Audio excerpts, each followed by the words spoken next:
बोला बोला डमरू वाले बाबा की। बोल बम बम बम बम बम बोल बम बम जय शिव बोल बम बम बम बम बम बोल बम बम जय शिव।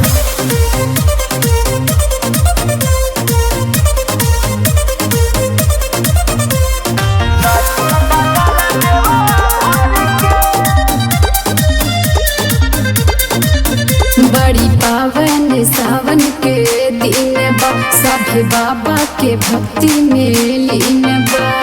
अरे तो सावन महीना में चल ए जी ओ बड़ी पावन सावन के दिन बा सभे बाबा के भक्ति में लीन बा। राजा ले ले चली अपना में हार के। अरे तो सुना नहीं चाल पर बुधान पर पौआ में छाला। नहीं चाल पर बुधान पर पौआ में छाला बावे कठिन डगरा देवा घर के। नहीं चाल पर बुधान पर पौआ में छाला बावे कठिन डगरा देवा घर के।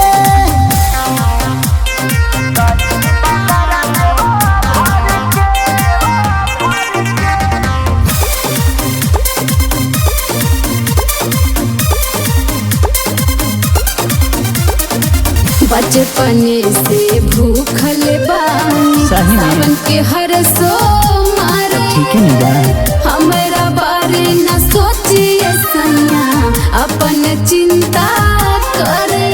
अरे तो समझनी चिंता बटले नहीं बा सुना जानी जिद करा बात माना रानी हो ताहर देखल ना जाही परेशानी हो।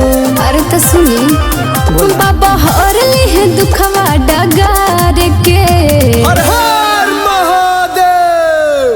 नहीं चाल पर बुधान पर पौआ में छाला।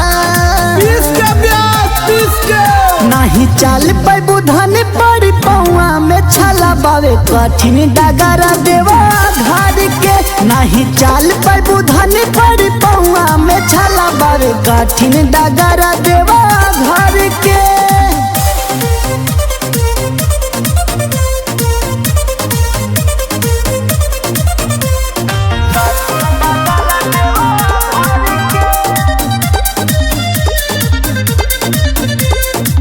दो साल बीतल न भरल कोखिया पूरा न भइल सपनवा।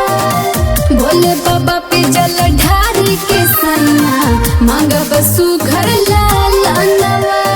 हमरो यही इच्छा बा सुना हवे दानियों के दानी मोरा जोगिया अगले सावन में भर दिहे गोदिया। राजा सरधा पूरा जी है मेहार के। नहीं चाल पर बुधान पर पौआ में छाला।